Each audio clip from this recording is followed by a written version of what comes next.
Pembicara Netpi kita kali ini adalah seorang sarjana teknik lulusan Universitas Hasanuddin Makassar.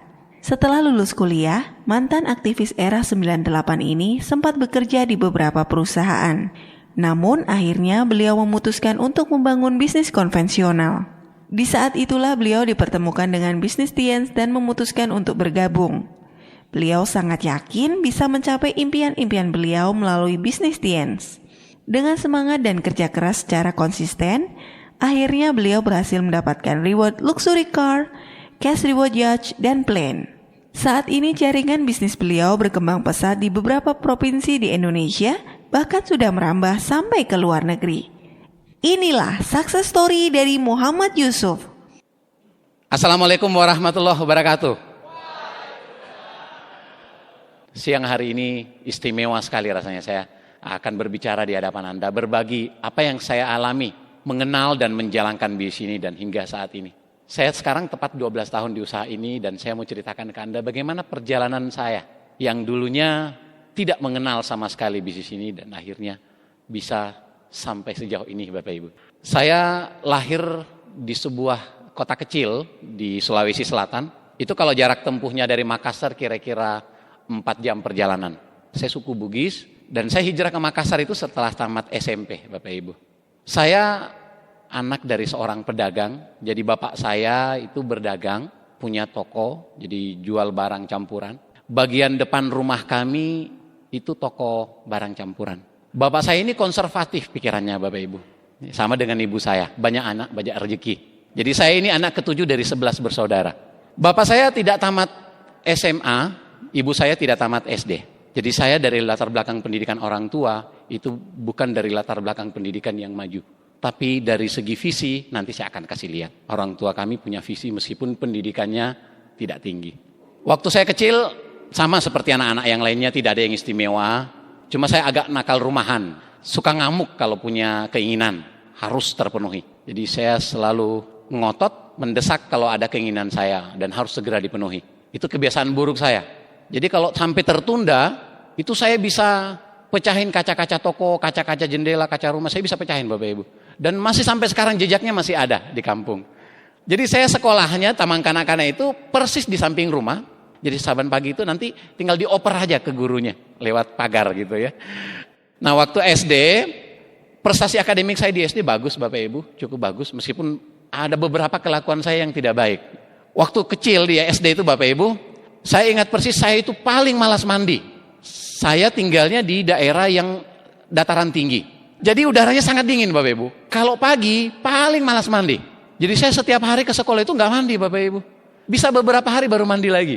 Dan saya lebih milih nggak ke sekolah daripada harus dipaksa mandi. Orang rumah ini udah mulai kesel sama saya gitu kan. Kakak saya kebetulan satu sekolah dengan saya. Kakak kelas di sekolah saya di SD itu. Dia lapor sama guru. Yusuf itu Bu, nggak pernah mandi tuh kalau ke sekolah. Nah dipanggil lah saya sama ibu guru. Kamu kalau datang ke sekolah nggak mandi, jangan masuk kelas ya.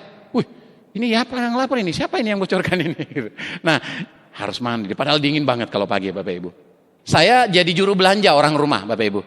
Jadi sekolah saya di SD itu tidak terlalu jauh dari pasar. Jadi saya kalau ke sekolah biasanya ibu saya nitip uang belanja, kemudian saya belanja ke pasar. Macam-macam saya beli. Untuk nanti saya bawa masuk bersama ke kelas, belajar, habis itu nanti pulang sekolah saya bawa balik ke rumah. Nah, selama saya SD prestasi akademik saya bagus Bapak Ibu. Sangat bagus, saya jarang sekali nggak juara kelas. Waktu saya kira-kira kelas 4 SD, tiba-tiba terjadi masalah di keluarga. Mata pencaharian utama orang tua saya itu berdagang Bapak Ibu, berdagang. Dan saat itu kena tipu dari pelanggannya, dan itu jumlahnya cukup banyak. Dan itu akhir kisah dari perjalanan dagang Bapak saya. Jadi sejak saat itu sudah sulit untuk bangkit lagi Bapak Ibu. Jadi akhir saya SD itu di kelas 5, kelas 6 itu udah mulai suram ekonomi kami sekeluarga. Untungnya bapak saya, ibu saya udah terlanjur punya sawah, punya kebun. Jadi untuk kebutuhan kita sehari-hari itu terpenuhi. Untuk sayur itu petiknya dari halaman rumah, dari kebun. Untuk beras itu dari sawahnya orang tua. Untuk lauk Bapak Ibu itu dari ternak-ternak bebek dan ayam yang di belakang rumah itu. Jadi itu berlangsung beberapa tahun Bapak Ibu. Bahkan sampai saya masuk SMP, itu keadaan ekonomi masih tidak baik Bapak Ibu. Masih sangat sulit. Saya kasih gambaran. Waktu itu, di waktu yang bersamaan, bisa kakak saya ada beberapa orang yang kuliah. Ada 2 orang di SMU, ada 2 orang di SMP, saya di SD beberapa orang. Bisa kebayang ya, 11 orang loh Bapak Ibu. Dan semua sekolah. Jadi kalau pagi hari itu, ibu saya, ya kadang-kadang tante saya, itu buatin telur dadar dari telur bebek. Telurnya 1, terus campurannya itu parutan kelapa 1 butir. Jadinya banyak, betul? Itu dipotong-potong untuk kita makan pakai lauk sarapan Bapak Ibu. Dan itu berlangsung setiap hari. Saya waktu kecil masih lihat ibu saya itu pakai perhiasan, pakai cincin, pakai gelang, pakai kalung. Di masa-masa itu Bapak Ibu saya lihat ibu saya itu polos sekali. Nggak ada lagi perhiasan. Saya cukup sedih kalau cerita ini.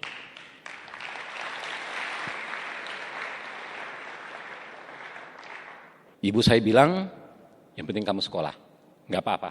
Nggak apa-apa ibu nggak pakai perhiasan, nggak pakai anting, nggak pakai gelang, nggak pakai kalung, nggak apa-apa.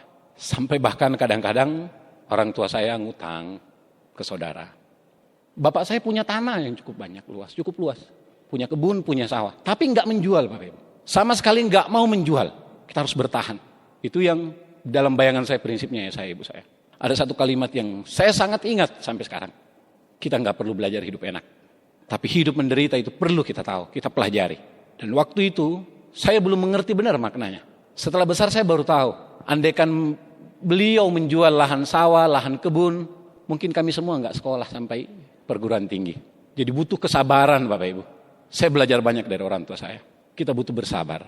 Kadang kehidupan ini berjalan tidak seperti yang kita inginkan. Tapi semua pasti memberi pesan ke kita. Sabarlah, karena setelah kesabaran akan ada kemudahan. Waktu saya masuk SMP, saya banyak aktif di organisasi pramuka Bapak Ibu. Sangat aktif. Hampir setiap pekan saya dan teman-teman pramuka pergi berkemah. Ya. Meskipun keadaan ekonomi benar-benar sangat-sangat terbatas, tapi kami menikmati. Karena orang tua ini memberikan pengharapan yang besar kepada kami. Dan benar-benar saya nikmati masa SMP itu dengan sangat-sangat baik. Prestasi saya juga baik, Bapak Ibu, saya selalu juara di SMP. Dan pada saat tamat SMP, di situ ibu saya bilang, kamu ke Makassar sekolah. Kakak-kakak saya yang lain udah duluan ke Makassar sekolah. Ibu saya itu sangat memperhatikan karena saya punya prestasi akademik yang baik. Ibu saya bilang, jangan di kampung sekolahnya. Kamu harus ke Makassar. Jadi saya hijrah ke Makassar, Bapak Ibu. Saya tanya ke ibu, gimana dengan biaya? Ibu saya bilang, sekarang nggak begitu masalah. Kakak-kakak kamu sudah bisa juga menghasilkan uang dan bisa bantu-bantu orang tua. Kamu ke sana saja. Insya Allah selalu ada jalan. Dan saya berangkat Bapak Ibu, saya hijrah ke Makassar, sekolah. Cara saya untuk menjaga amanah dari ibu saya, bapak saya, waktu di Makassar, itu saya sama sekali nggak aktif di organisasi. Saya waktu SMA di Makassar, boleh dikata saya tidak aktif di organisasi, saya fokus akademik. Saya cukup tahu diri, saya dari kampung bersaing dengan orang-orang kota di SMA yang cukup terkenal di Makassar. Meskipun saya dari kampung, saya selalu juara Bapak Ibu. Jarang sekali saya juara 2 atau juara 3. Saya selalu juara di kelas. Jadi apa yang saya mau katakan ke Bapak Ibu? Saya waktu itu sempat pesimis. Karena saya dari kampung dan saya masuk ke SMA di kota. Tentu dengan persaingan yang cukup ketat Bapak Ibu. Tapi saya bilang, selama saya bisa konsentrasi belajar, selama saya bisa fokus, saya akan bisa survive. Dan ternyata bukan sekedar survive Bapak Ibu. Saya selalu bisa juara kelas Bapak Ibu. Nah, tamat SMU Bapak Ibu, saya tahu persis bahwa saya hanya dibantu biaya oleh kakak-kakak saya waktu saya sekolah di Makassar, sehingga saya tidak berani untuk minta diberi les tambahan di luar, bimbingan belajar ya. Dan di antara teman-teman yang berjuang untuk mau masuk ke perguruan tinggi negeri, saya termasuk satu dari sedikit sekali yang tidak ikut bimbingan belajar tambahan. Karena saya tahu ini biayanya butuh tambah lagi dan saya nggak enak sama kakak-kakak saya. Cara saya supaya kakak-kakak saya senang ke saya dan bisa memberikan saya uang untuk sekolah, uang termasuk uang jajan, itu karena saya kerjakan semua hal di rumah Bapak Ibu. Semua hal saya lakukan di rumah. Saya ngurusin dapur, saya ngurusin cuci kendaraan, cuci pakaian, nyetrika, dan seterusnya. Semua saya lakuin sendiri. Saya bantuin kakak-kakak saya melakukan itu sehingga saya selalu dapat support biaya sekolah, ya termasuk uang jajan. Dan saya cukup tahu diri, saya tidak mau minta tambahan lagi untuk diikutkan bimbingan belajar. Dan saya lakukan dengan cara saya sendiri Bapak Ibu. Saya cari bahan-bahan dan saya pelajari dengan serius. Dan saya mungkin satu di antara sangat sedikit yang bisa lolos langsung ke perguruan tinggi negeri tanpa lewati bimbingan belajar Bapak Ibu. Saya benar-benar mulus perjalanannya. Tamat SMU langsung masuk perguruan tinggi negeri. Nah, waktu saya kuliah, saya ambil jurusan teknik mesin di Unhas Bapak Ibu. Orang rumah terutama juga Bapak Ibu saya di kampung, itu tidak pernah mempertanyakan soal akademik saya. Mungkin udah terlanjur sangat percaya. Nah ternyata waktu di kampus itu beda Bapak Ibu. Saya masuk kampus itu di saat rame-ramenya gerakan mahasiswa untuk melawan Orde Baru Bapak Ibu. Jadi saya masuk kelompok yang dipersiapkan kelompok elit untuk memang jadi aktivis mahasiswa. Dan orang rumah nggak tahu, Bapak Ibu saya sama sekali tidak tahu bahwa aktivitas saya di kampus. Bahkan hingga saya lulus Bapak Ibu, aktivitas saya di kampus itu kebanyakan urusan gerakan mahasiswa dibanding akademik. Makanya saya pernah waktu semester-semester awal, IPK saya pernah 0,4 Bapak Ibu. Serius. Jadi dari 12 mata kuliah, cuma 2 yang lulus itu pun D nilainya. Saya nggak fokus urusan akademik Bapak Ibu. Saya aktif sekali di organisasi mahasiswa dan di pergerakan kemahasiswaan. Saya sangat-sangat aktif dan saya sampai pada titik di mana saya malah jadi ketua senat mahasiswa di kampus dan mahasiswa berapa Bapak Ibu? Ada 3.000-an orang. Waktu saya mulai bergerak agak senior Bapak Ibu, aktivitas saya itu kebanyakan demo-demo itu Bapak Ibu. Jadi malam itu kita diskusi, besok paginya aksi. Sore capek, malam diskusi lagi, besok aksi lagi kayak gitu. Setiap hari hampir seperti itu Bapak Ibu. Waktu itu salah satu yang sangat-sangat berkesan ya, itu demonstrasi yang kami adakan waktu menduduki bandara. Dan itu benar-benar mendudukinya itu setengah hari. Puluhan penerbangan batal loh Bapak Ibu. Dan saya baru tahu, ya waktu itu kita hari Jumat, kita bubar itu sore, sekitar jam 2:30 sore, itu karena udah dikepung, diserang dengan gas air mata.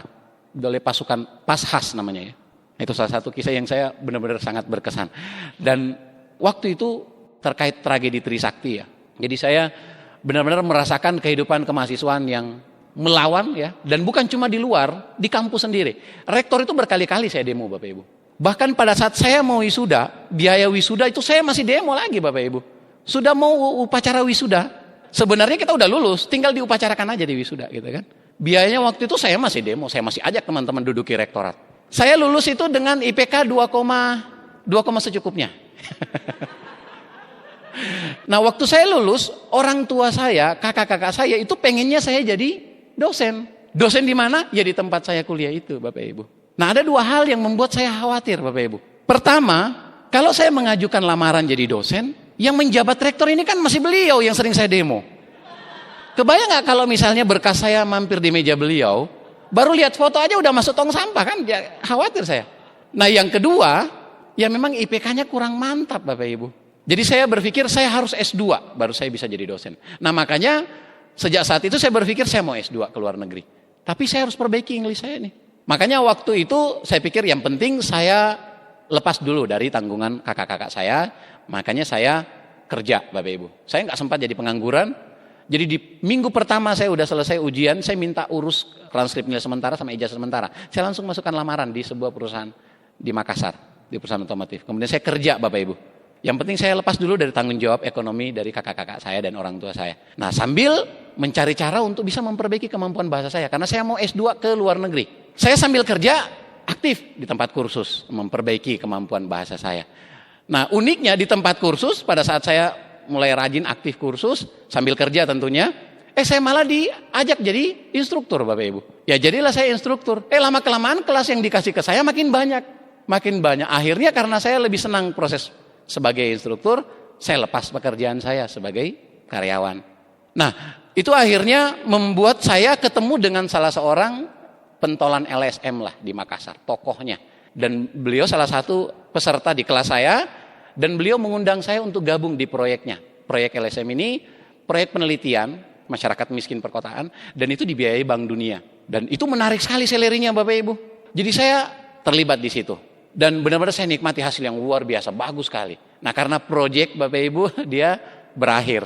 Pekerjaannya selesai, saya kembali ke tempat kursus, saya lanjut di situ sambil mengajukan lamaran-lamaran ke tempat kerja yang ada termasuk ke bank. Nah kemudian tidak lama kemudian saya keterima di sebuah bank pemerintah. Masuklah bekerja di salah satu bank pemerintah di Makassar. Saya sebenarnya memang juga punya obsesi mau kerja di bank. Ada juga Bapak Ibu. Karena kakak saya yang nomor 2, beliau ini sukses sebagai bankir. Pernah memimpin cabang juga. Dan beliau ini yang paling banyak membiayai saya waktu saya SMA dan kuliah. Jadi saya rasanya ada semacam ketertarikan. Pengen juga saya jadi orang bank gitu. Jadi awal-awal saya kerja di bank itu saya enjoy Bapak Ibu. Tapi lama-kelamaan saya mulai sesak. Sesaknya kenapa? Karena jam kerjanya luar biasa Bapak Ibu. Saya harus berangkat pagi-pagi dan jarang sekali saya pulang ke rumah itu kalau maghrib, jarang. Biasanya nanti malam baru bisa sampai di rumah. Itu berlangsung terus dan lama-kelamaan ini benar-benar menjadi kayak beban buat saya. Ini repot sekali, nggak ada sama sekali waktu. Umur berjalan sepertinya singkat sekali. Dan ada satu yang paling sesak. Senior saya di kantor, saya punya atasan 2 orang, satunya asisten operasional, satunya manajer. Nah, senior saya di kantor ini udah lebih 5 tahun berkantor di situ. Saya lihat kehidupannya, nothing special. Saya melihat dia belum punya rumah pribadi, masih numpang di pondok mertua indah. Saya melihat dia ke kantor masih naik angkot, belum punya kendaraan pribadi. Dalam hati saya mulai gelisah. 5 tahun ke depan, I will be like him? No. Saya mulai tidak nyaman. Aduh, ini bukan masa depan yang menarik buat saya. Saya mulai sadar, waduh, kayaknya ini bukan masa depan ideal buat saya. Saya kembali pikiran saya kan mau studi ke luar negeri. Saya lanjut lagi Bapak Ibu dengan cara mengambil kelas. Jadi saya pulang kalau dari kantor itu, saya usahakan dari kantor saya langsung ke tempat kursus. 5 tahun saya kejar beasiswa, alhamdulillah nggak pernah lulus. Jadi waktu itu saya ke tempat kursus lagi, memaintain lagi kemampuan bahasa, kemudian saya mulai merintis usaha. Saya persiapkan diri untuk resign, saya merintis usaha penjualan spare part mobil, terutama jok mobil Bapak Ibu. Karena semakin lama semakin menekan kondisi kantor, karena kan target Bapak Ibu ya, kerja di bank atau di pembiayaan, itu targetnya luar biasa. Lain target bulanan, lain target 6 bulanan, lain target tahunan. Uniknya, kalau target 1 tahun bisa dicapai dalam 6 bulan, maka 6 bulan sisanya itu bukan istirahat, ditambahin Bapak Ibu. Dan hasil overall 1 tahun dijadikan acuan untuk diangkat lagi ke tahun berikutnya targetnya. Makanya waktu itu merasakan tekanan seperti itu, saya rasa wah, saya harus bersiap-siap untuk keluar. Cuma Bapak Ibu, saya masih butuh biaya untuk selalu bisa bayar uang tes TOEFL itu, tes IELTS itu, lanjutkan kursus-kursus lagi. Kemudian butuh biaya untuk kirim-kirim berkas. Satu kirim berkas itu berapa ratus ribu Bapak Ibu. Tapi akhirnya makin lama saya makin tertekan Bapak Ibu, karena target ini nggak bisa ditoleransi. Terakhir saya waktu itu akhir tahun kejar target tahunan Bapak Ibu, target tahunannya tercapai. Tapi rumah sakitnya juga tercapai Bapak Ibu, saya masuk rumah sakit kena tifus Bapak Ibu. Dan itulah kesempatan saya, waktu di rumah sakit saya terbaring, saya mulai merangkai kalimat pengunduran diri. Dan saya akhirnya resign Bapak Ibu, saya jalankan bisnis saya mulai berpikir kalau saya mau besar saya harus punya bisnis sendiri. Jadi saya waktu itu lanjutkan usaha yang saya sudah rintis, dan saya bikin usaha pengadaan Bapak Ibu. Saya kerjasama dengan instansi, saya memasukkan barang, saya merakit peralatan-peralatan, dan itu berjalan lumayan bagus Bapak Ibu. Cuma ada satu masalah ketika saya sebagai seorang pemula bisnis. Tantangan yang paling luar biasa, dan ini disebutkan Robert T. Kiyosaki di buku Business School.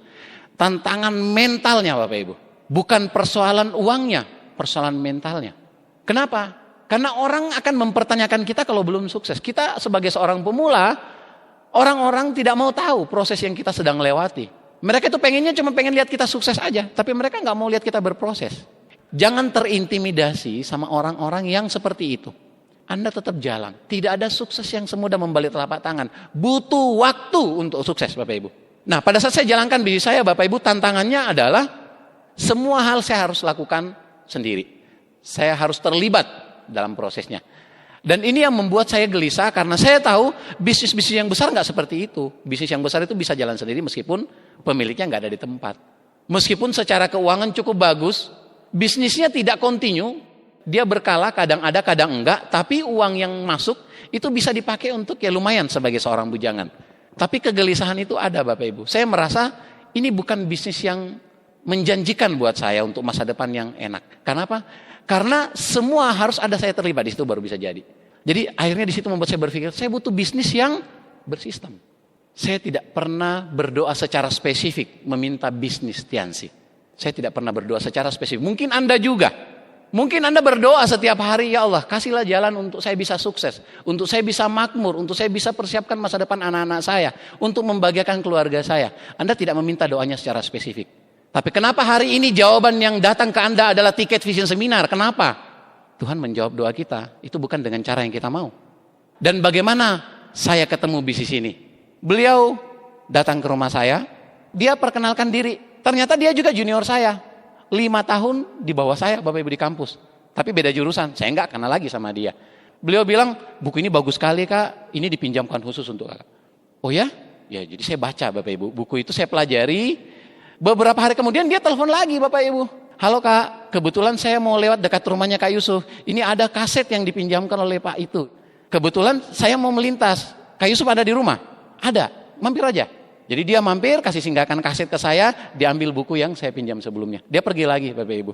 Beberapa hari ke depannya, dia telepon lagi. Halo Kak, ini Kak, kebetulan saya dekat rumah Kak Yusuf. Padahal jauh Bapak Ibu. Dia ngaku, belakangan dia ngaku. Saya lagi dekat rumahnya Kak Yusuf. Boleh saya mampir, ini ada buku yang dititipkan untuk Kak Yusuf. Jadi dikasih mampir lagi buku ke saya, diambil lagi kaset yang sebelumnya. Jadi orangnya kalau datang itu Bapak Ibu, nggak lama, sampai boleh dikata 1-2 kalimat aja udah pergi lagi gitu. Karena dia junior saya jauh sekali di bawah, 5 tahun. Dan akhirnya Bapak Ibu, suatu ketika beliau bilang, Kak, beliau datang lagi dari Bandung, mau ketemu dengan Kak Yusuf. Bisa nggak kita ketemu? Nah akhirnya saya undang, kita ketemu di rumah aja. Jadi beliau datang ke rumah, follow up saya baru tahu, oh ternyata beliau ini, pengusaha sukses dari Bandung ini, itu anaknya dosen saya di kampus.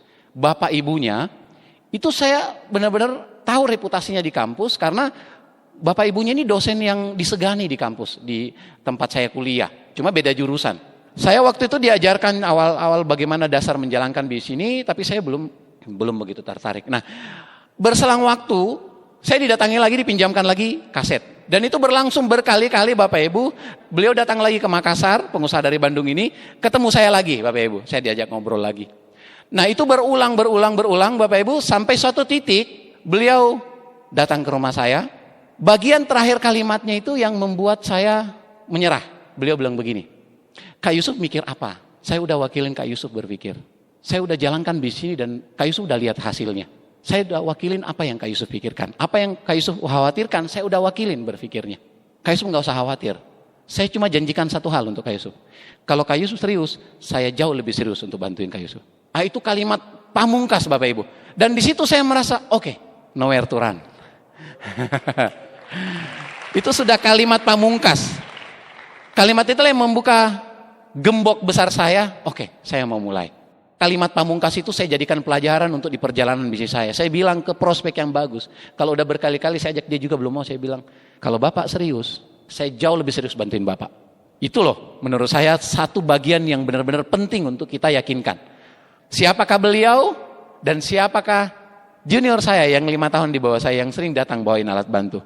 Mohon beri aplaus untuk sponsor saya Bapak Hasibuan Kanata.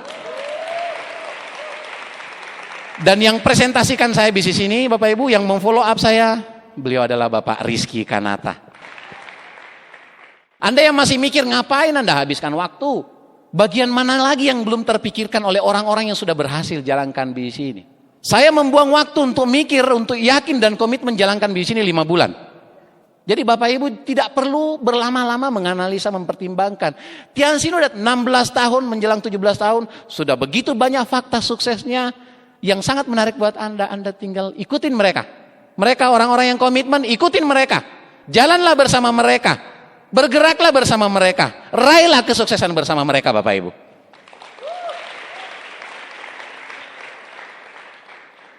Apakah saya langsung komitmen pada saat itu? Belum. Saya sepakat untuk join, komitmen untuk sukses belum. Saya pertama dibantu presentasi oleh Pak Risi, saya diminta undang teman-teman saya. Teman-teman saya kuliah, kami punya studio tempat kami ngumpul sebagai anak teknik. Kira-kira isinya bisa lebih 20 orang kalau ngumpul dalam satu malam. Setiap hari seperti itu Bapak Ibu. Bahkan sampai kami semua lulus kuliah masih ngumpul di situ. Dan waktu pertama kali saya home meeting, saya ingat saya undang cukup banyak dan yang hadir itu 16 orang. Semua lingkar inti pertemanan saya di kampus sudah ada semua di situ. Karena memang kita sering ngumpul di tempat itu, siang malam di situ. Dan itu selama bertahun-tahun Bapak Ibu. Pak Risi datang, presentasi berjalan. Semua lancar Bapak Ibu sampai selesai presentasi. Dan Anda tahu, tidak ada satupun yang tertarik Bapak Ibu. Tidak ada satupun dari mereka yang berminat. Sampai detik ini tidak ada satupun dari mereka yang bergabung Bapak Ibu. Sampai detik ini. Bahkan besok harinya waktu saya datang di tempat itu Bapak Ibu. Saya mulai pakaian bisnis Bapak Ibu. Sepatu saya yang tadi casual saya pakai yang agak formal. Jadi kalau saya jalan itu di lantai suaranya udah ketok-ketok gitu Bapak Ibu ya. Sampai diledek sama teman saya. Yusuf beli sepatu kayak gitu di mana ya? Asik juga kedengaran kalau bunyi di lantai ya. Diledek-ledek kayak gitu Bapak Ibu. Agak-agak tidak nyaman Bapak Ibu. Tapi saya sudah membaca buku-buku yang dipinjamkan ke saya. Saya sudah mendengarkan CD-CD dan kaset-kaset yang dipinjamkan ke saya, Bapak Ibu. Dan waktu itu keyakinan saya udah makin lama makin kuat. Dan sejak pertama kali saya datang ke pertemuan, Bapak Ibu, tidak pernah lagi saya absen. Memang waktu saya pertama di presentasi, saya tidak langsung ikut OP. Tapi setelah saya memulai, saya ikut terus OP, Bapak Ibu. Tidak pernah saya absen. Bisnis ini untuk sebagian besar orang, itu hal yang lazim kalau mereka ragu. Karena hal yang baru, betul tidak? Bagi saya waktu itu ini juga hal yang baru. Kalau untuk satu hal yang baru, ujungnya pasti dua. Karena ragu-ragu kita meninggalkan, atau karena ragu-ragu kita mencari tahu, membangun keyakinan. Untungnya Bapak Ibu saya yang kedua. Saya membangun keyakinan. Dan saya kasih tahu tipsnya ke Anda, gimana caranya membangun keyakinan. Membangun keyakinan nggak bisa dalam satu malam. Nggak bisa. Apa yang saya lakukan? Saya tidak pernah tidak menghadiri pertemuan. Saya datang terus. Mau hujan deras, saya datang ke pertemuan. Mau bawa undangan atau tidak, saya datang ke pertemuan. Anda tahu berbulan-bulan saya datang ke pertemuan di awal, saya nggak bawa orang sama sekali Bapak Ibu. Saya sendirian, tapi saya tetap datang. Ada hal yang membuat saya punya motivasi tambahan waktu saya datang ke pertemuan di awal. Saya melihat presenternya dan orang-orang yang peringkatnya cukup bagus, bintang 6, bintang 7. Itu junior-junior saya di kampus. Saya udah mulai kenal orang-orang yang ada di bisnis itu. Oh, ada junior-junior saya yang 3 tahun lebih muda dari saya, adik tingkat saya 3 tahun. Dan Anda tahu waktu di kampus Bapak Ibu, Anda tahu saya ketua lembaga di kampus, itu benar-benar sangat disegani dan mereka ini bagian dari yang saya pelonco waktu masuk di kampus. Dan itu yang membuat ego saya terusik. Waduh, gak benar ini keadaan. Saya yang duduk di belakang dan beliau yang di atas memberikan ceramah, memberikan presentasi dan seterusnya. Itu motivasi yang membuat saya, waduh, saya gak siap ini keadaan seperti ini seterusnya. Saya pengen sekali untuk segera ada di depan. Saya nggak terima kenyataan itu Bapak Ibu, tapi saya mau gimana lagi? Saya baru kenal bisnis ini. Jadi motivasi awal-awal itu ego. Tapi apakah itu motivasi yang kuat? Saya tahu itu bukan motivasi yang kuat Bapak Ibu. Saya terus mencari apa motivasi terbaik saya. Saya jalankan terus prosesnya. Saya datang ke pertemuan. Teman-teman yang saya undang nggak ada yang tertarik. Saya ke rumah Bapak Ibu. Orang rumah juga nolak. Saudara-saudara saya negatif. Kakak-kakak saya benar-benar nggak suka saya jalankan bisnis ini. Mereka merasa saya ini salah arah. Saya ini dapat cuci otak dari mana? Kamu ini ngapain jalankan bisnis seperti ini? Kalau tahu kayak gini, kenapa kamu harus berhenti dari bank? Kenapa kamu harus jalankan bisnis seperti ini? Kamu tuh diracuni otakmu. Jadi mereka ini memberikan nasihat ke saya seolah-olah saya ini sudah salah arah gitu. Sudah masuk sekte apa gitu kan. Jadi mereka sangat khawatir. Awalnya sih saya masih abaikan Bapak Ibu. Tapi lama-kelamaan bapak saya, ibu saya yang belakangan banyak ke Makassar, itu kena hasutan mereka juga Bapak Ibu. Jadi bapak ibu saya juga jadi negatif. Wah lengkaplah saya dikepung satu rumah, gak ada yang setuju Bapak Ibu. Dan Anda tahu bagaimana cara menghadapi itu? Saya kasih tipsnya ke Anda. Mungkin di antara Bapak Ibu teman-teman ada juga yang negatif orang rumahnya. Jadi saya pagi-pagi Bapak Ibu setelah sholat subuh saya segera siap-siap dan saya keluar rumah sangat pagi. Saya nggak minum kopi, minum teh di rumah. Saya nggak sarapan di rumah. Saya keluar ke warung kopi Bapak Ibu. Saya tinggalkan rumah pagi-pagi. Kenapa? Karena kalau saya sampai ngumpul ketemu di meja makan, kena saya kultum Bapak Ibu. Jadi saya menghindar dengan cara begitu. Saya tidak mau berdebat dengan mereka. Percuma. Kenapa percuma? Paradigmanya beda. Buku yang saya baca, kakak-kakak saya ini nggak baca. Audio yang saya dengarkan, saya pelajari, mereka nggak pernah dengarkan. Orang-orang yang saya temui di bisnis ini, mereka nggak pernah temui. Jadi ibaratnya kalau saya berdebat, satunya kemana nggak akan ketemu. Buat apa habisin energi? Jadi waktu itu saya menghindar aja Bapak Ibu. Saya cuma janji ke diri sendiri, satu-satunya cara untuk membuat mereka bisa cooling down, saya harus segera berhasil. Cuma itu. Lain daripada itu nggak ada caranya. Itu yang membuat saya terpacu untuk kerja keras Bapak Ibu. Ada suatu ketika sore hari, saya nggak rencanakan saya pulang ke rumah mandi Bapak Ibu. Kakak saya yang sangat negatif, super negatif, itu lagi duduk di ruang tamu. Aduh, beliau kan sebenarnya udah pisah rumah dari kami. Tapi kenapa dia ada ya di situ? Waktu saya masuk, beliau nanya, BMW-mu taruh di mana? Wih, baru 3 bulan jalankan bisnis. BMW-mu taruh di mana? Hati-hati loh nanti dibaret sama orang. Saya sempat juga noleh ke belakang. Padahal bukan BMW di belakang, motor Supra X Bapak Ibu, Honda. Ternyata saya lagi diledek Bapak Ibu. Waktu itu saya nggak berdaya. Saya usap dada saya, Allah saya harus punya ini keberhasilan ini. Jadi kakak saya ini sangat negatif sampai saya diledekin seperti itu. 3 bulan Bapak Ibu, bayangkan kalau ada teman Anda yang negatif sampai nanyain ke Anda, mobilnya mana? Katanya ada mobil. Baru 3 bulan. Emang bisnis apa dalam waktu 3 bulan bisa seperti itu? Nggak ada Bapak Ibu. Jadi kadang-kadang orang kalau terlalu negatif, itu ekstrimnya berkomentar itu juga keterlaluan. Satu-satunya cara adalah ya kita nggak usah mikirin juga, atau dia komentar nggak mikir kok. Saya jalankan bisnisnya Bapak Ibu, motivasi saya sebenarnya udah mulai meningkat, tapi belum sampai ke titik komitmen saya harus berhasil. Suatu ketika bulan Maret akhir 2005, saya diundang ke Jakarta, ikut acara penyerahan reward Bapak Ibu, di Ancol waktu itu, akhir Maret 2005. Jadi saya sebagai seorang bintang 3, diajak berkali-kali sama Pak Risi. Aduh Pak, biayanya besar. Bapak Ibu waktu itu sikap positif saya belum memadai lah.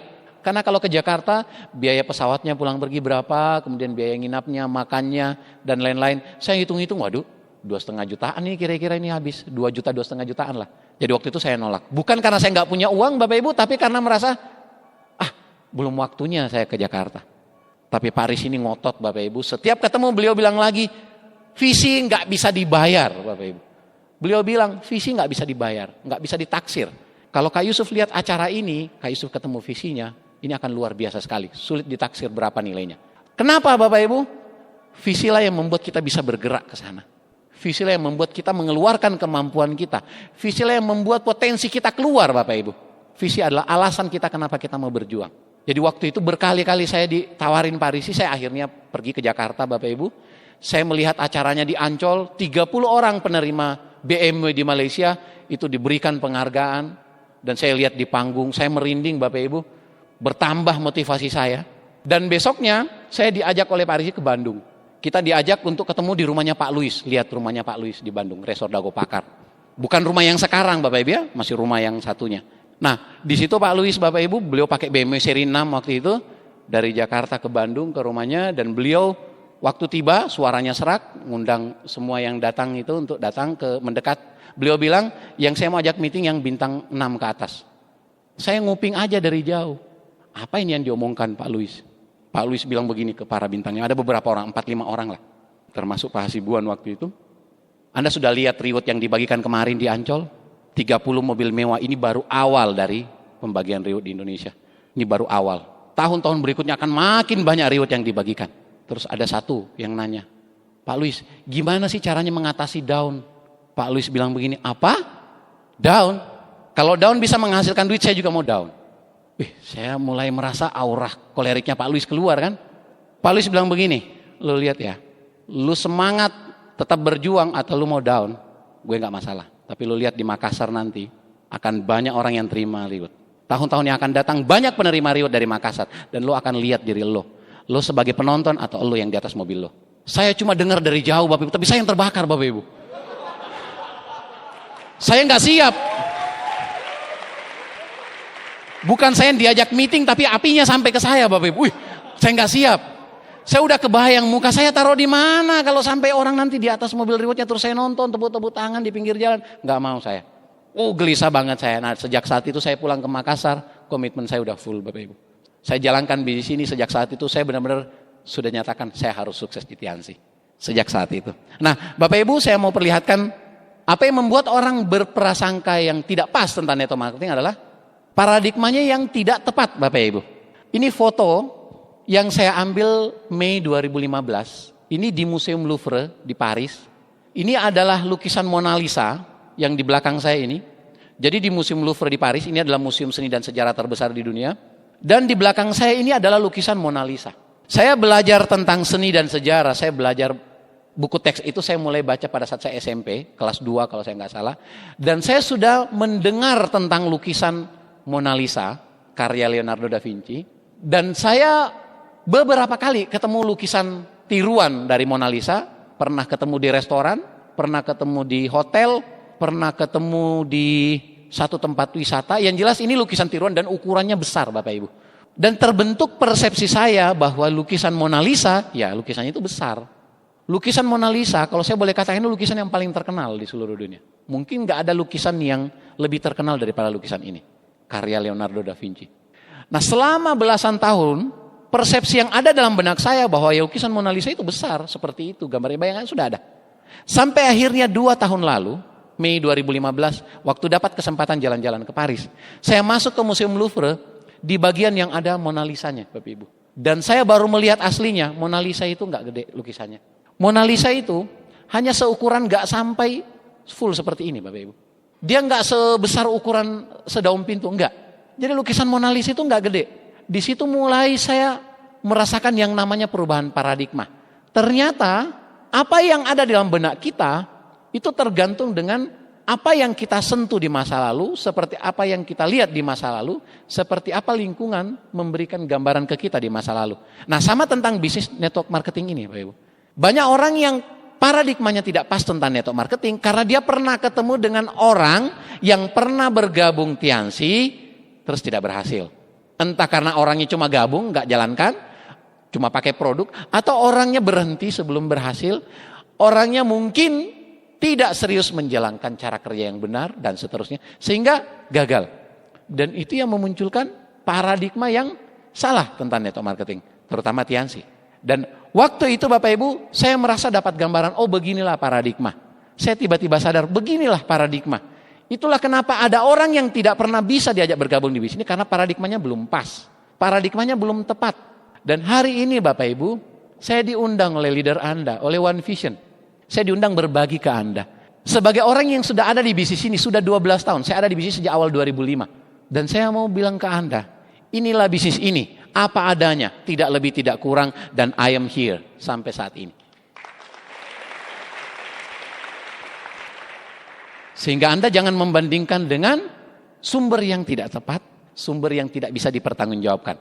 Saya mewakili teman-teman yang mengundang Anda, saya merasa layak, merasa pantas, merasa wajib menyampaikan, ini loh Tiansi yang sesungguhnya, tidak kurang tidak lebih. Karena kalau paradigma Anda salah, sehebat apapun Anda tidak akan pernah bisa berada di bisnis ini. Boro-boro sukses, berada di bisnis saja nggak akan bisa kalau paradigma Anda salah. Di bisnis ini, pada saat saya berproses, saya mulai merenungkan, kenapa saya sampai tertarik ke bisnis ini. Saya di 1 tahun pertama, saya paruh waktu Bapak Ibu, saya belum bisa full time.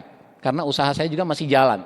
Dan saya merasa kenapa pada akhirnya awal 2006 saya memutuskan full time. Karena saya sudah melihat ini bisnis yang benar-benar ideal.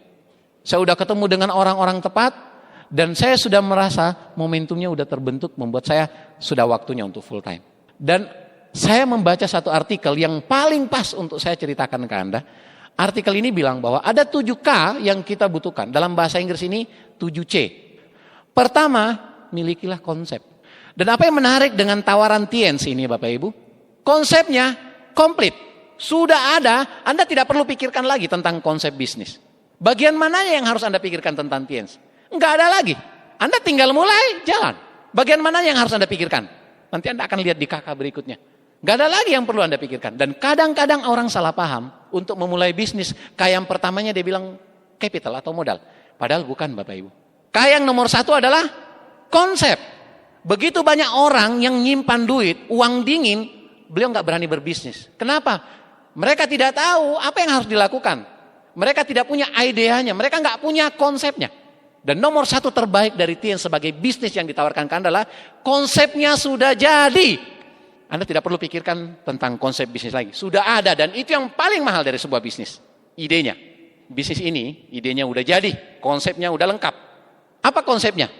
Kerjasama distribusi dengan perusahaan bonafit dengan bagi hasil yang sangat menarik dan pengembangannya tanpa batas. Konsep bagi hasilnya tidak terbatas. Yuk kita lihat satu persatu. Yang bagian pertama konsepnya kan udah jadi Bapak Ibu. Bagian kedua capital. Apa yang membuat orang seringkali menunda berbisnis? Dan paling duluan sebagai alasan kenapa orang tidak mulai bisnis. Pak nggak ada modal Pak. Bisnis apa lagi yang Anda bisa lihat potensi besarnya ke depan? Dengan modal yang sangat kecil seperti Tiansi. Bisnis apa lagi? Mungkin ada yang tawarkan ke Anda, tapi tidak terbukti. Dia datang ke Anda, bro, ini bisnis yang lebih baru daripada Tiansi. Ini lebih keren daripada Tiansi, bro. Gabung ke sini bro. Modalnya kecil, hasilnya gede. Teorinya. 3 bulan kemudian, kemana tuh bro yang tadi ya? Nggak ada lagi. 1 tahun kemudian, tidak bersisa lagi. Kalau bisnis Tiansi, jelas modalnya kecil. Modalnya kecil tapi potensinya luar biasa.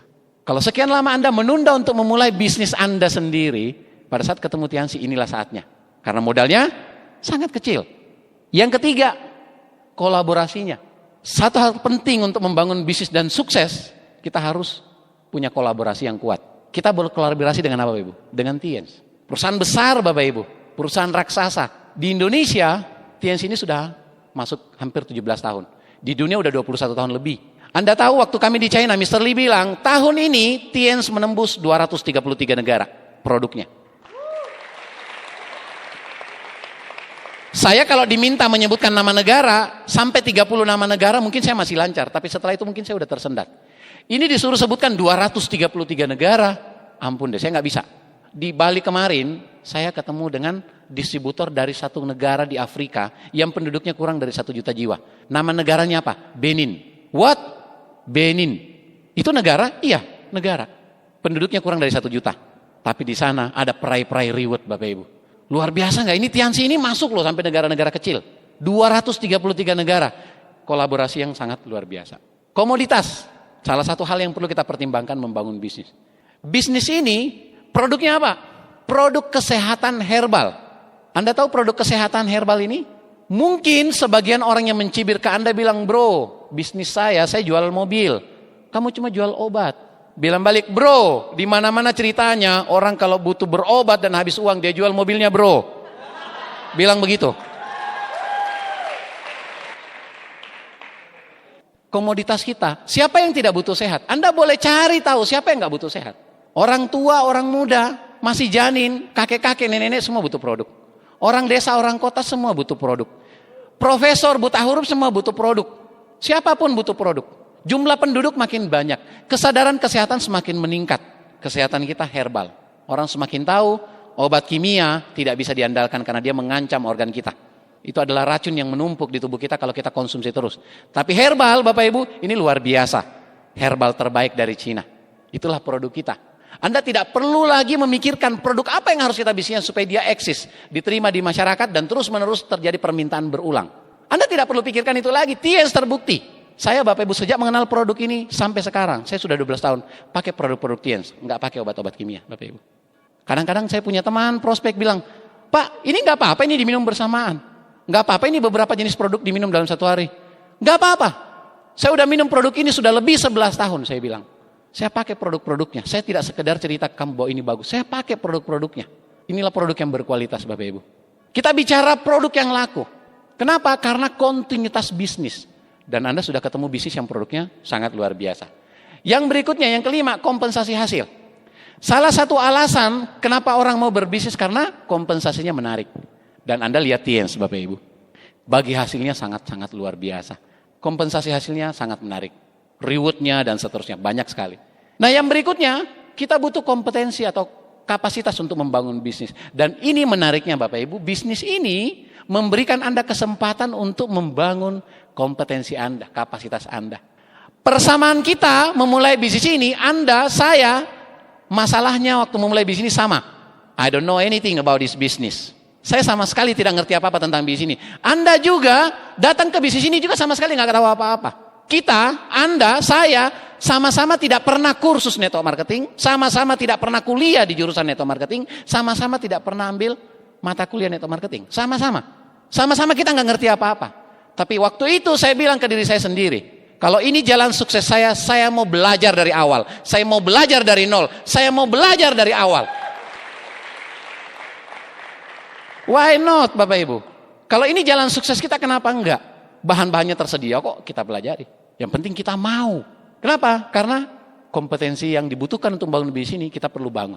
Robert T. Kiyosaki bilang, kasih waktu ke diri Anda untuk berkembang kemampuan Anda supaya Anda bisa profesional di bisnis ini. Karena Anda datang ke profesi ini, Anda datang ke profesi ini belum mengerti apa-apa. Jadi kalau kita awal-awal jalankan bisnis ini hasilnya belum seberapa, wajar.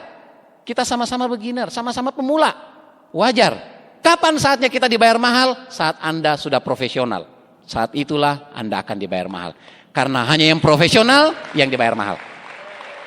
Hanya yang profesional yang dibayar mahal. Jadi kalau Anda jalankan bisnis ini 6 bulan, 1 tahun dan Anda menuntut mana bisnis saya yang besar? Belum, Bapak Ibu. Berapa lama waktu yang kita butuhkan untuk menjadi seorang profesional? Anda coba lihat dokter kalau mau jadi ahli di bidang atau spesialisasi di bidang tertentu. Berapa tahun yang dibutuhkan untuk studi? Kalau dia pintar 4 tahun untuk jadi esket. Dia butuh 2 tahun paling cepat untuk koas. Dia butuh 2 tahun, 3 tahun untuk PTT. Dilempar ke daerah-daerah terpencil dan seterusnya. Kalau dia pintar dan dia bisa tembus lolos untuk masuk spesialis, dengan biaya yang mahal, dengan perjuangan 3, 4, 5 tahun, dia jadi dokter spesialis. Setelah 12 tahun, 13 tahun studi, apakah dia langsung sukses sebagai dokter spesialis? Belum. Dia masih mesti membangun reputasi ke masyarakat. Sampai akhirnya dia dikenal dan akhirnya dia makmur, Bapak Ibu. Butuh waktu untuk menjadi hebat di satu bidang. Dan sama dengan bisnis ini, butuh waktu untuk menjadi hebat di bisnis ini. So, kasih diri Anda waktu untuk mempelajari, untuk meningkatkan kemampuan Anda tentang bisnis ini, supaya suatu saat nanti Anda jadi profesional, dan disitulah Anda tidak perlu minta. Waktu sudah menunjukkan saatnya Anda dibayar mahal, dibayar lagi, dibayar terus, dibayar terus, dibayar terus. Kadang-kadang saya ketemu orang yang berhenti dari bisnis ini setelah saya tanya, berapa lama jalankan waktu itu? 6 bulan. Terus kenapa berhenti? Aduh Pak, 6 bulan belum dapat apa-apa. Hei, 6 bulan. Bisnis apa yang kita bisa harapkan sukses dalam waktu 6 bulan? Anda coba cari jenis bisnis lain. 6 bulan mencari kesuksesan. Nggak bisa Bapak Ibu. Butuh waktu. Dan menariknya bisnis ini memberikan Anda kesempatan. Jadi kasih diri Anda waktu Bapak Ibu. Anda bukan latar belakang kesehatan, nggak apa-apa. Saya juga bukan latar belakang kesehatan. Apa hubungannya teknik mesin sama kalsium, sama zinc? Nggak ada hubungannya. Tapi saya bilang ke diri saya bahwa kalau ini jalan sukses saya siap belajar. Saya mau membaca-baca lagi kembali. Saya mau belajar lagi kembali. Saya mau datang ke pertemuan, saya mau ikut seminar, saya mau baca bukunya, majalahnya, katalognya, dan segala macam. Cuma itu kuncinya. Kenapa? Karena kita perlu membangun kompetensi sebagai seorang pembangun jaringan. Yang berikutnya, komitmen. Ini bagian terpenting untuk kita bisa berhasil. Kita punya 6 yang lainnya, tapi kalau kita tidak punya komitmen, gak akan bisa jadi Bapak Ibu. Komitmen. Ketika kita sudah memulai, komitmennya untuk berhasil. Jadi kalau Anda memulai bisnis ini, keberhasilan Anda tergantung komitmen Anda. Saat Anda memulai dan hanya cuma coba-coba Bapak Ibu, nggak perlu nunggu terlalu lama, Anda akan hilang. Karena Anda coba-coba. Saat Anda memulai, tergantung niat Anda. Anda memulai untuk sukses atau Anda memulai coba-coba. Saya coba aja dulu Pak. Siapa tahu dapat Langkawi Pak, kan lumayan. Nggak bisa. Harus komitmen untuk sukses. Dan tentu ada harga perjuangan yang kita bangun Bapak Ibu. Ada harga yang harus kita bayar untuk mewujudkan yang namanya komitmen. Mungkin Anda harus keluar kota membangun jaringan. Mungkin harus ditolak sama orang-orang dekat. Bahkan dalam satu tempat tidur pasangan Anda nggak setuju Bapak Ibu. Itu kadang terjadi. Saya sudah sering ketemu di grup saya, pasangan yang tidak didukung sama pasangannya. Bapak Ibu, dunia semakin berkembang, jenis profesi dan model bisnis untuk mendapatkan penghasilan juga berkembang. Apa yang saya bahas hari ini tentang bisnis Tiens, gambaran kenapa saya menjadi semakin senang sama bisnis ini. Komitmen saya semakin kuat. Karena saya semakin sadar, benar. Orang tua saya, kenapa negatif sama bisnis ini? Karena mereka waktu itu belum mengenal tentang bisnis ini. Mereka belum tahu bahwa ada profesi yang namanya network marketing. 20 tahun lalu, ada nggak penjual pulsa tetangga Anda? Nggak ada. 20 tahun yang lalu, ada nggak yang Anda kenal tukang servis handphone? Nggak ada. Itu profesi yang berkembang seiring waktu. Sama dengan ini. Network marketing ini strategi bisnis, strategi pemasaran. Yang akhirnya membuat orang berkesempatan punya cara untuk membangun kemakmuran. Banyak yang karena tidak memperbaiki paradigmanya, tidak bisa menerima era yang terus berkembang. Akhirnya jadi apa Bapak Ibu? Pengangguran berdasi. Betul? Sarjana yang seperti ini banyak. Saya lihat tadi banyak yang mahasiswa. Saya mau jujur ke Anda. Ada begitu banyak pengangguran yang dihasilkan di negara kita setiap bulannya. Kenapa bisa seperti itu? Orang masih menggunakan pola pikir era industri di era informasi saat ini. Bahkan sedikit lagi kita masuk ke era data. Orang masih menggunakan pola pikir era industri untuk mencari nafkah untuk kehidupan ke depannya.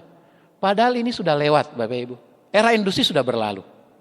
Banyak enggak adik kita, keluarga kita, teman-teman kita lulus sarjana, bagus hasilnya, akademiknya mantap, tapi pulang kampung, enggak ngerti mau bikin apa. Karena mereka tidak membuka diri. Hari ini, peluang ini datang ke Anda. Teman-teman yang masih mahasiswa, saya bilang ke Anda, saya pernah melewati fase Anda. Saya pernah melewati fase bekerja, saya pernah melewati bangun bisnis. Dan saya merasa bisnis ini benar-benar luar biasa untuk saya ceritakan ke Anda. Betapa dahsyatnya bisnis ini Bapak Ibu. Bisa memberikan kesempatan kepada Anda. Bapak Ibu, saya berjuang di bisnis ini, itu benar-benar saya fokus ke masa depan yang saya persiapkan. Sering sekali saya mengalami masalah-masalah yang benar-benar menantang, tapi saya tidak pernah perhatikan sebagai masalah yang besar. Begitu saya fokus pada masa depan yang akan saya dapatkan, saya fokus untuk bekerja kerasnya. Saya fokus berjuangnya. Kalau Anda mencari kondisi ideal untuk menjalankan bisnis ini, enggak pernah ada kondisi ideal. Kita selalu berada di kondisi yang pasti ada tantangannya. Anda mau punya alasan apa? Semua orang punya alasan. Bapak Ibu, apakah bisnis Tians ini menjanjikan? Saya tidak tahu seperti apa standar hidup yang Anda persiapkan untuk masa depan Anda. Saya waktu punya usaha konvensional, saya merasa untuk saat itu saya cukup. Sebagai seorang yang belum berkeluarga, sebagai bujangan saya merasa cukup. Tapi saya tidak hidup hanya untuk saat itu. Saya memikirkan masa depan. Saya pikir gimana kalau saya punya keluarga, saya punya istri, punya anak. Gimana menghidupi mereka, bagaimana mewujudkan tanggung jawab saya ke mereka. Ini Maret 2005. Saya komitmen menjalankan bisnis ini. Ini motor yang saya pakai waktu mulai bisnis ini. April 2006, ini pada saat saya naik bintang 7, di bulan April 2006 saya beli mobil second Bapak Ibu. Saya beli dan saya lunasi dari bonus-bonus di bisnis ini. Ini mobil perjuangan. Awal saya jalankan, kadang-kadang saya pakai mobil, saya pinjam mobil kakak saya, tapi itu bukan mobil saya. Jadi pertama kali saya punya mobil, itu karena jalankan bisnis Tiansi. Dan ini Bapak Ibu, mobil sendiri. Ini perjalanan gratis pertama dari One Vision, saya dapat umroh 2007. Waktu itu perjalanannya lanjut ke Mesir, waktu itu 4 hari. Ini waktu dapat jalan-jalan gratis ke Hong Kong, ini Juli 2008. Nah ini Awakening Seminar di Jakarta, di Gelora Bung Karno. Waktu itu saya diumumkan sebagai penerima Luxury Car, Bapak Ibu, 2008. Berubah dari motor ke mobil, 1 tahun di bisnis Tiansi. Kemudian dari mobil Kijang tadi, berubah menjadi mobil BMW, itu jaraknya nggak sampai 3 tahun Bapak Ibu. Ini waktu Tianjin dapat jalan-jalan gratis pertama ke China, waktu itu untuk konferensi di China, terima reward waktu itu ratusan orang. Saya salah satu dari 35 dari Indonesia, Bapak Ibu. Saya ingat waktu saya dibantu follow up sama Pak Rizky, waktu akhir-akhir 2005 itu, saya dibantu follow up Pak Rizky di depan saya naik mobil BMW, karena waktu itu rewardnya langsung dibawa ke Makassar dan dipakai di Makassar, Bapak Ibu. Saya ikut di belakang beliau pakai motor Honda Supra tadi, dan saya benar-benar dendam, Bapak Ibu.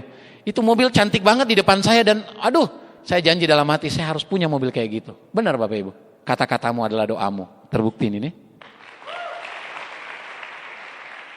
Ini Singapura Februari 2009, jalan-jalan ke Jepang, yang tadi dari One Vision ini jadi One Vision. Ini jalan-jalan gratis ke China 2009. Saya sudah sering kali ke China Bapak Ibu, kalau saya nggak salah sudah 6 kali saya jalan-jalan ke China. Ini di Kuala Lumpur, April 2010, ini naik kapal pesiar Vigoro Star Cruise, Oktober 2010. 2011 ini jalan-jalan ke Singapura, saya bawa grup, ini musim dingin di Korea Selatan, di Seoul, di Busan, di Korea Selatan waktu itu. 2012 saya ke China bawa banyak grup, kakak saya, adik saya juga ikut. Ini kakak saya Bapak Ibu, ini dikit lagi sudah doktor, beliau dosen di salah satu universitas. Belakangan dia positif dan aktif jalankan di sini, sekarang beliau udah bintang 7. Kalau adik saya ini salah seorang, beliau yang tembus 8, saya Silver Lion. Jadi sekarang beliau Bronze Lion, Bu Nadia. Kita semua dapat gratis ke China waktu itu. Ini menambah suasana positif di rumah. Jadi sebenarnya pada saat saya terima Luxury Car, omongan negatif itu sudah tidak kedengaran Bapak Ibu. Ya semua udah pada tidak lagi berkomentar negatif. Dapat lagi umroh dari One Vision Mei 2013. Waktu itu saya dapat Turki, kita tukar pergi umroh juga. Ini Australia 2013. Ini bagian yang menurut saya sangat berkesan. Saya sangat dendam dengan negara ini Bapak Ibu. Saya 5 tahun ngejar beasiswa ke Australia nggak pernah tembus. Serius. Setiap kali saya dapat kiriman katalog universitas, saya selalu lihat gambar ini. Laut yang biru, Sydney Opera House di seberang sana, dan fotonya diambil dari celah-celah pohon palem. Dan setiap kali saya buka, ini impian saya, ini impian saya. Saya nggak dikasih beasiswa Bapak Ibu ke Australia, nggak dapat, nggak pernah berhasil. Tapi Tiansi kasih saya ke sana.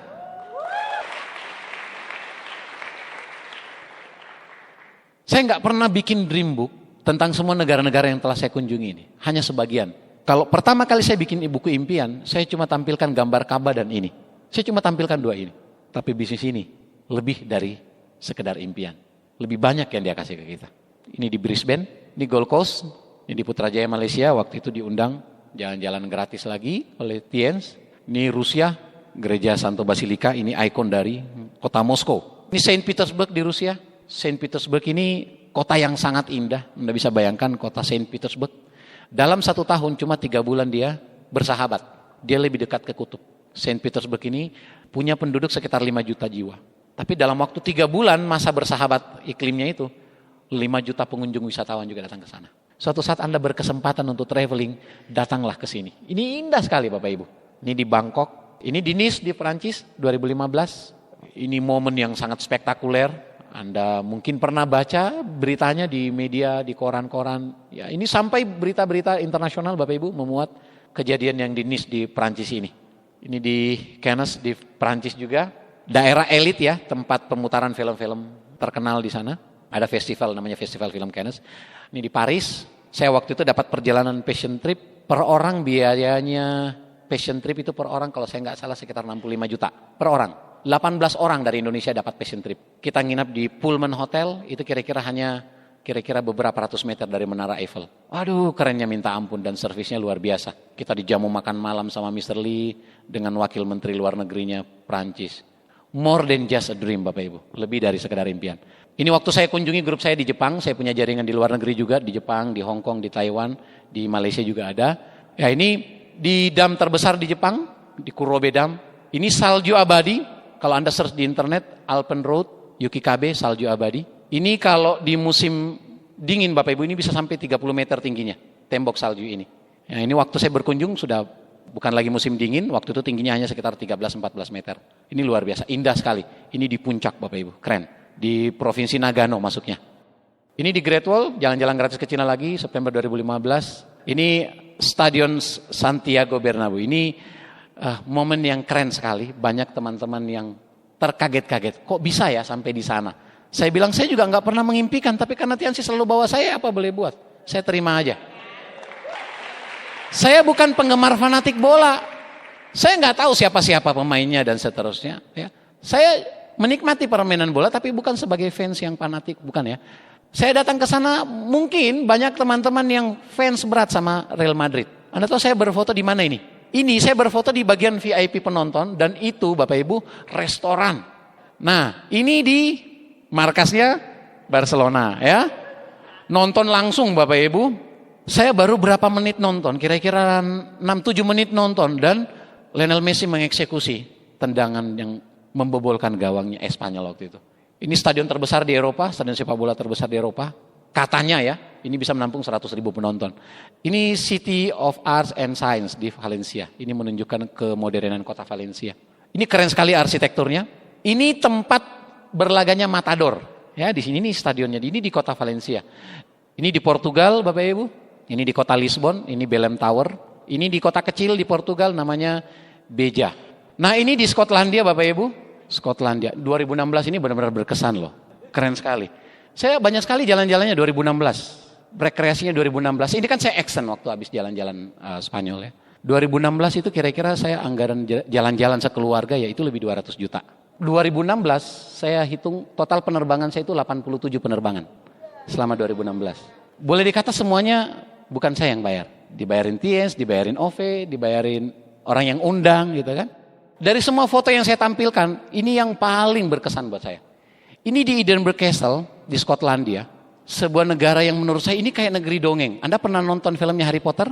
Saat-saat menjelang pesawat mendarat di Skotlandia, di Glasgow, saya lihat atap-atap bangunan itu. Wow, kayak waktu di filmnya Harry Potter itu, Bapak Ibu. Ini negeri dongeng yang digambarkan di Harry Potter itu. Penulisnya J.K. Rowling memang tinggalnya di Edinburgh ini, Bapak Ibu. Indah sekali Bapak Ibu, ini Edinburgh Castle. Saya masuk ke dalam, keliling, lihat-lihat pemandangan. Luar biasa indahnya. Kalau Anda search, ini salah satu dari 4 tempat terindah di dunia. Keren sekali. Waktu saya lagi lihat pemandangan, lihat karena 360 derajat bisa lihat Bapak Ibu. Ini kan di puncak. Istri saya juga jalan keliling. Saya nggak sadar istri saya mendekat ke saya. Terus dia pegang jaket saya, dia rapikan, terus dia bilang, "Ayah, thanks ya udah ajak ke sini. Indah banget," dia bilang. Itu kata-kata yang menurut saya singkat, tapi benar-benar luar biasa romantisnya. Luar biasa. Jujur Pak, saya orangnya nggak romantis. Yang romantis itu istri saya. Saya nggak romantis orangnya. Cara saya menunjukkan saya romantis, saya kerja keras. Saya kerja keras, cuma itu caranya. Saya nggak pintar, menggombal nggak pintar. Buat para laki-laki, bapak-bapak, cowok-cowok, please, jangan cuma jago gombal. Anda harus bisa kerja keras menghasilkan untuk keluarga Anda kelak. Kalau Anda modalnya cuma gombal, cuma rayu, please, itu PHP yang paling nyata Bapak Ibu. Istri kita butuh kehidupan yang layak, betul? Anak saya 2 orang perempuan, please jangan sampai ada yang cuma kemakan gombal, nggak mau saya. Makanya saya tunjukkan, di rumah sendiri saya tunjukkan etos kerja yang tinggi. Anak saya tahu persis saya pekerja keras. Karena saya mau anak saya tahu yang namanya kerja itu kayak gini. Biar mereka milihnya nanti bukan sekedar milih yang raja gombal, yang tidak bisa kerja keras, kasih penghidupan yang layak buat istri anaknya. Ini peringatan nih buat para cowok nih. Jangan pada saat pacaran gombalnya kencang banget. Setelah menikah cincin kawin pun terancam. Ini di Wales. Wales ini salah satu negara di Inggris Bapak Ibu. Ini tempat asalnya Putri Diana, Princess of Wales kan. Cardiff Castle, Wales ini tempat syuting film-film. Mungkin beberapa film kolosal yang Anda nonton itu ngambil lokasi di sini. Waktu itu udaranya sejuk, kira-kira cuma 16 derajat. Wah asik banget itu buat dekap-dekapan kalau kayak gitu. Ini markasnya MU, Old Trafford Stadium. Ini di London Eye, jadi dari atas sini kita bisa lihat kota London 360 derajat. Ini di tepi sungai Thames. Thames itu yang membelah kota London. Nah ini di Big Ben, kemudian ini di Buckingham Palace. Nah ini salah satu apartemen yang top di Makassar ya. Ini benar-benar strategis tempatnya, namanya Royal Apartemen. Kemarin kan duit reward plan-nya kan nganggur tuh. Ya udah dibelikan ini. Iya, nggak pakai bank Bapak Ibu, nggak pakai perantaran bank. Nah ini saat saya terima penghargaan YAS Bapak Ibu. Ini 18 Januari 2015. Ini jujur sampai sekarang YAS-nya masih dalam bentuk dolar, belum saya ganggu sama sekali. Nah, Bapak Ibu, saya berbicara tentang aset. Kalau kita berbicara tentang aset, saya mau bilang ke Anda. Aset ini sesuatu yang terus-menerus menghasilkan Anda kerja atau tidak kerja. Dan ini impian semua orang Bapak Ibu. Kebayang nggak kalau suatu saat Anda punya hasil yang bisa Anda terima meskipun Anda tidak lagi bekerja. Satu kali kerja Anda terus dibayar. Satu kali kerja Anda terus dibayar. Kebayang kalau kita harus kerja baru dapat uang. Suatu saat kita tidak mampu lagi kerja. Padahal hidup harus terus berjalan. Tapi mengapa kita masih menunda membangun aset kita sendiri di TNS dan One Vision? Ada banyak alasan. Mari kita lihat Bapak Ibu. Banyak orang yang beralasan untuk tidak membangun asetnya. Kenapa Bapak Ibu? Ada yang bilang, Pak, produknya mahal. Itu relatif Bapak Ibu. Saya sudah 12 tahun di sini dan saya sudah ketemu orang yang tingkat ekonominya sangat baik tapi sangat pelit untuk kesehatan. Saya sudah ketemu orang yang tingkat ekonominya biasa-biasa saja, tapi dia benar-benar jaga kesehatan dan dia rutin beli produk. Relatif. Tingkat kesadaran orang tentang kesehatan itu relatif. Tapi saya mau bilang, sebaiknya kesadaran itu dari sekarang kita pupuk. Kenapa? Karena kalau saatnya tiba kita sakit, Bapak Ibu, kita nggak bisa tawar-tawar. Ada yang bilang, Pak, tapi ini kan kontroversial Pak, MLM ini. Masih Bapak nggak tahu? Di mana-mana kisah sukses, biasanya kontroversi. Anda masih ingat yang membuat air kemasan Aqua, namanya Bapak Tirto Utomo. Waktu awal beliau mempromosikan air dalam kemasan, yang sekarang kita kenal dengan merek Aqua itu. Orang-orang pada mencibir, masa air kok lebih mahal daripada bensin? Itu tahun 73 Bapak Ibu. Nah Anda tahu sekarang, Anda datang ke warung-warung, ke toko, ke supermarket, tanya Aqua yang dikasih merek lain. Betul? Kenapa? Karena Aqua sudah sangat besar. Begitu banyak orang yang mengikuti jejak Aqua. Dulu orang ketawa Bapak Ibu. Sekarang begitu banyak orang yang berlomba-lomba. Pak, jujur Pak, banyak orang gak senang kalau saya jalankan bisnis ini. Gak apa-apa. Saya sudah ceritakan kondisinya saya di rumah gak ada yang senang. Teman-teman saya gak ada yang tertarik. Mereka cenderung mencibir saya. Tapi yang namanya sukses bukan soal orang lain senang. Kalau Anda lihat visinya Anda jalankan. Anda tahu Bill Cosby? Bill Cosby ini komedian kulit hitam. Bill Cosby ini bilang begini, kutipannya sangat terkenal. Saya tidak punya resep untuk sukses. Tapi saya beritahu Anda resep untuk gagal. Kalau Anda berusaha menyenangkan semua orang, itu resep untuk gagal. Jadi hari ini Bapak Ibu, mungkin ada orang yang tidak senang Anda jalankan di sini, enggak apa-apa. Sepanjang Anda tidak langgar haknya, jalan aja. Ini tentang pilihan masa depan kita. Mungkin ada yang bilang, Pak, gimana kalau saya gagal?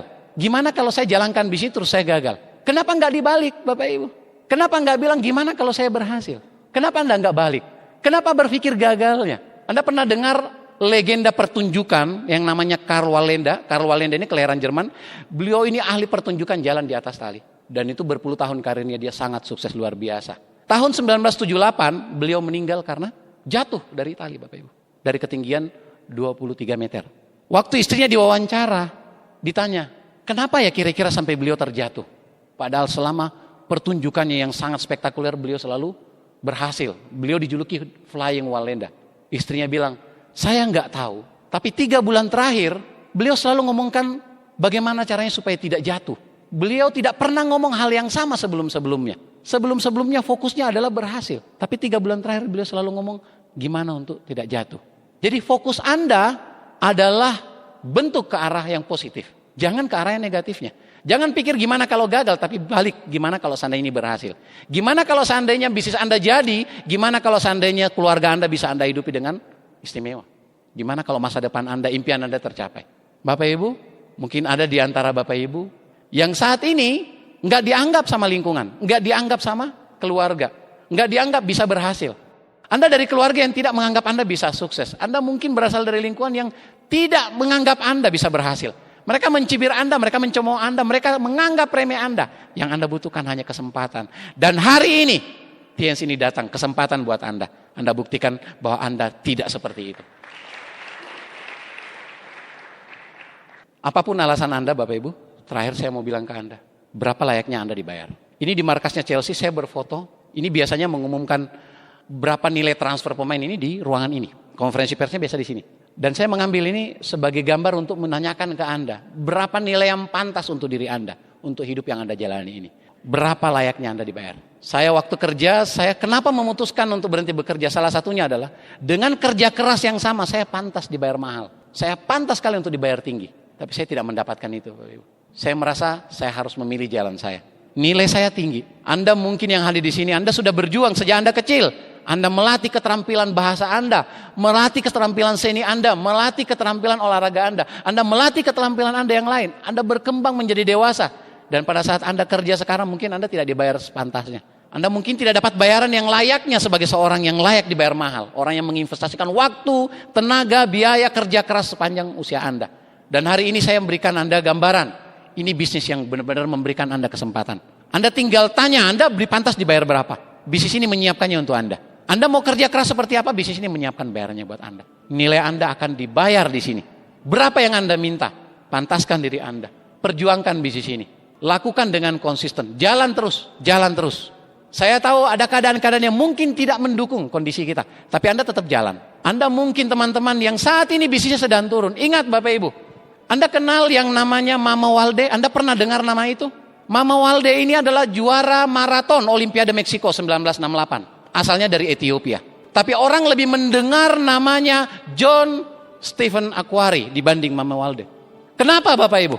John Stephen Akhwari, yang sering Anda dengar namanya itu, juga dari benua yang sama di Afrika. Dia dari Afrika Timur, dari Tanzania.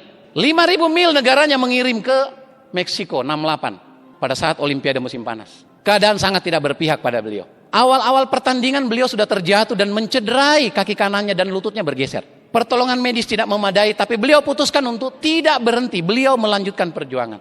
Beliau tetap berdiri, merangkak, berdiri, tertati-tati, melompat-lompat, kombinasi jalan, lari, jalan. Beliau terus melakukan.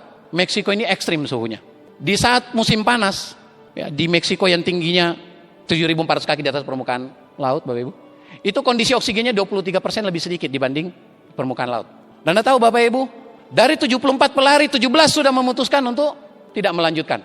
17 sudah out dari pertandingan karena kerasnya pertandingan ini. John Stephen Akhwari yang terluka, yang sangat pantas untuk mengatakan alasan untuk tidak berlari.